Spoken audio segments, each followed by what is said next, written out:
Hey, Liam, in terms of Robert Hainsey, how well is he playing, and how meaningful has he been to you building this thing in year one? Yeah, Rob, I thought he played really well last week, especially. He's had some games where he's played at a really high level, and then had some games, but his drop off, like, it's not. He's just so consistent, and then when he is freaking running around and has the energy and buzzing around like on the pulling and playing physical and feisty, he's played really consistent for us all year, and just the leadership, obviously, and the ownership of not just the run game, but the protections, the continuity and chemistry in the room.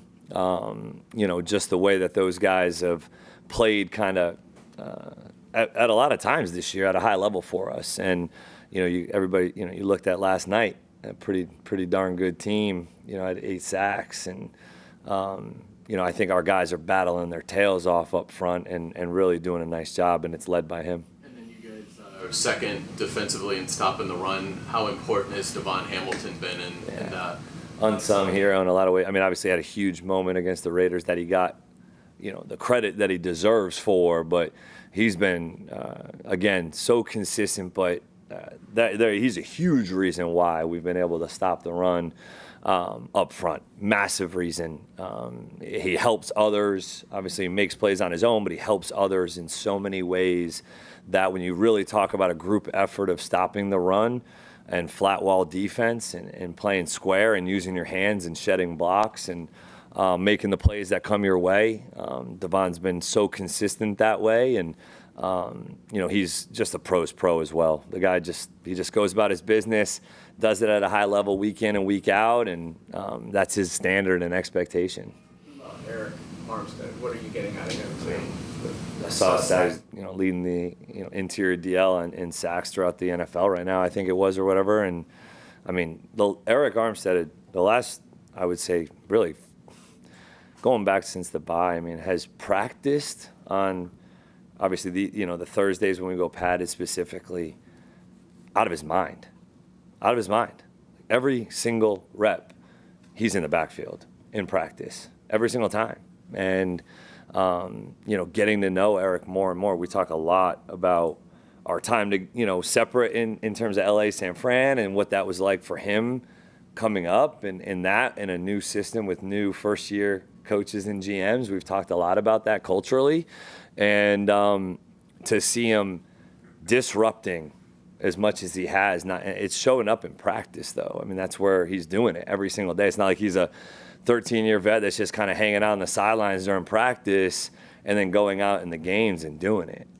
He's doing it every single day in practice. He's trying to set an example as to what we're looking for from that penetration and getting vertical. And, I've been really pleased with Eric and the kind of guy that he's been. He's been so consistent, and I've appreciated that from him as well.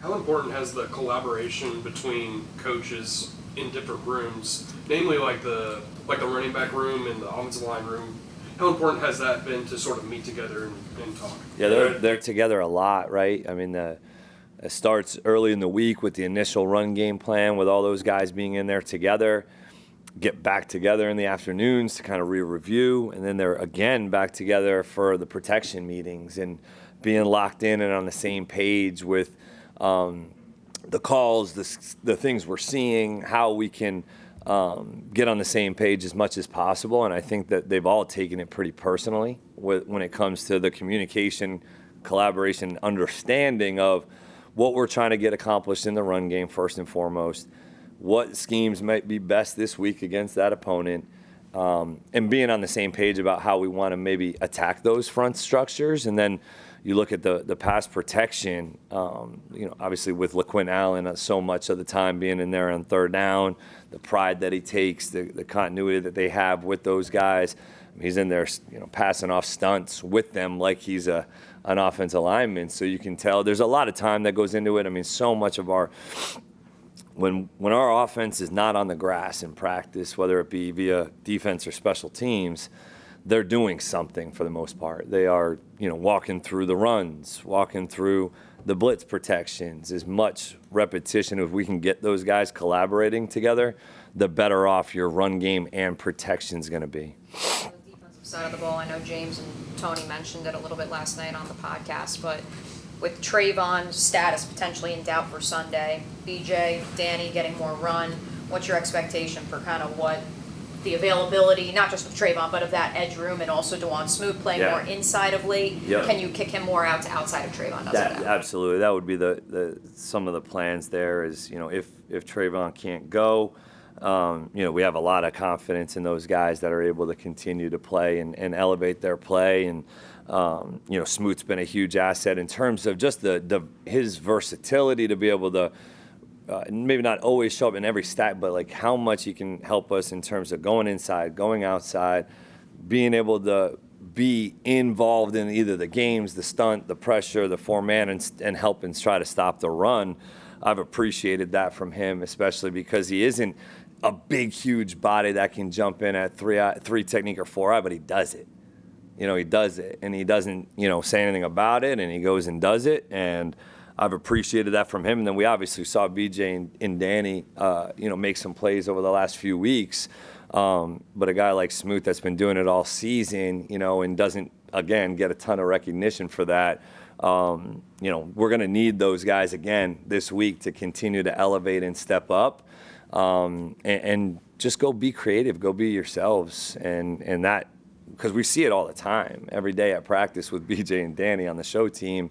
We see it every single day. And so, really looking forward to them taking another step in their development. And obviously with that whole crew, it's going to be a huge mix. Like last week when we rushed it and we covered it better, that together, it's not ever just one group and the other to defend the pass, right? They have to be in coordination. When it's connected, whoever is up there rushing, usually it's going to be good for you. And then Dennis, I know this past weekend got a little bit more creative. I know you guys have talked about potentially bringing him in shading him over a guard, which is what you were able to do. How does that maybe, I don't want to say makes you feel more encouraged if Trayvon doesn't go Sunday, but having that weapon as well? Another piece, pivotal piece to where in base defense, right, he's on the edge, being able to do what he does against tight ends or in the run game, shedding blocks. And then Dennis is a very smart football player, and you can put him in multiple different spots, whether it be on the edge to rush in sub defenses or in obviously stand up inside, being able to work the games and work some of the straight rushes on whomever they deem is a good matchup for these guys, right? And so Dennis and I have talked obviously a lot this week, knowing that, him being in that defensive structure for a few years, and, I know he wants this one pretty bad. Those split blocks went last week, written earlier in the year. Why has that play been so successful for you guys this year? Which one? Split zone. Oh, yeah. Man, I don't know. It's split zone in itself, I think, always causes a defense a little bit of a problem because you're just violating, A, their eyes, B, their gap responsibilities by creating a new gap that they have to fall back into. And so, I think, and also with the ball being able to hit either front side or the ability to kind of bend and cut up, if you will, off of that split zone kick out block. And our tight ends are athletic enough to be able to adjust, I think, on that block a lot because, oftentimes the defensive end is there and you're, trying to go kick him out. But then if he moves or squeezes down, you have to be able to adjust and react accordingly. And I think our guys have done a nice job of understanding the play and what goes into it, what are the issues with it. And I think the backs have a good feel for the ability to hit it either front side or what we call backside. Like facial explosiveness, you guys have always known what he can do on the ground. How's he kind of grown in the passing game, half protecting like that? He had a great step up the other day. He's taking it very seriously. I think, like I've mentioned about Chad, I think, he's one of the best I've ever been around, and if not the. And the way that he can break down pass protection for guys to really put it in buckets and try to simplify as much as possible the calls, because there are a lot of calls that go into it based on what the front structure is and the look. So it's easily the most challenging thing for any rookie running back to get down. But Toot has done a phenomenal job of being up here every Tuesday with Chad and being up here and getting extra work and he's taken pride in getting better at it and improving, because I think every back wants to be in as much as they can, and to be able to not have to move pieces around, if to not make a tell, especially. So been pleased with the way he's been able to run, and I think he's close to breaking some of those to create more explosives there. I think I want to see him in the open field like that and see what that could look like, but I've been proud of the way he's been able to pick up the pass protection. Trevor said the other day with Jacoby, when he's watching him run from a quarterback perspective, it's really very clear what he's going to do and where he's going to be. Can you explain that a little better than maybe he did? Yeah, I think if you're a receiver and you understand leverage and zones and where people may be, then you can set up your route accordingly. And I think Jacoby does a nice job of giving the quarterback indicators as to where he may go based on his body language. And also just his soft feel. Like just yesterday we had in Mamba, third down, another great example of him kind of hooking up in the middle of the field, just finding a soft zone behind Foye. Foye's pretty close to him, and Trevor just rips in the middle and is bang, bang, first down. Just has a feel for the game, and his body language as a receiver, I think, is very quarterback friendly. You just know when he's going to be breaking in or out or sitting down. He doesn't make these quick herky-jerk movements that can spook a quarterback. It's all pretty fluid and deliberate, is I guess what I would say. And so, he has good hands, so that allows the quarterback to, even if he's maybe off a little bit, know that he will still, be able to adjust and make some of those plays. So, you've seen some chemistry from them early on, which is nice. Is that something that you got to develop over years and years in the league?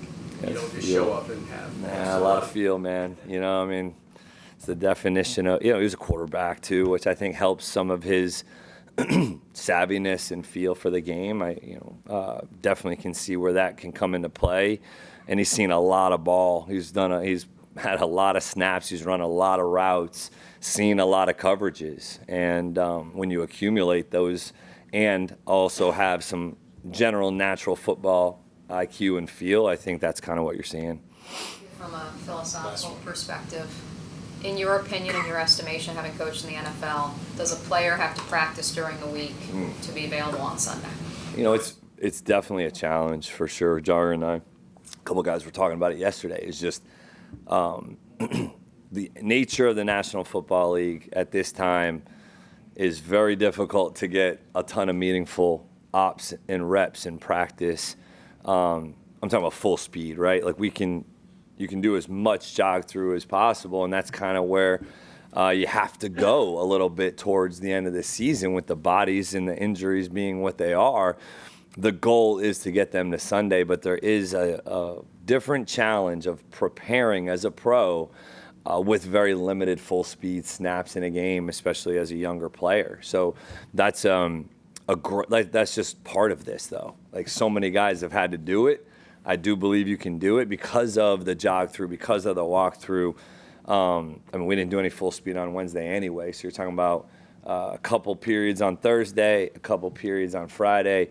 The jog through, walk through reps are so valuable that you have to take advantage of every one, and the amount that you have to be locked into the plan and taking reps when others are. Taking mental reps has got to be key and critical to our players that are having to take some limited opportunities this week and are expected to go play on Sunday. We can't miss those ops. So it's doable. It's just definitely harder.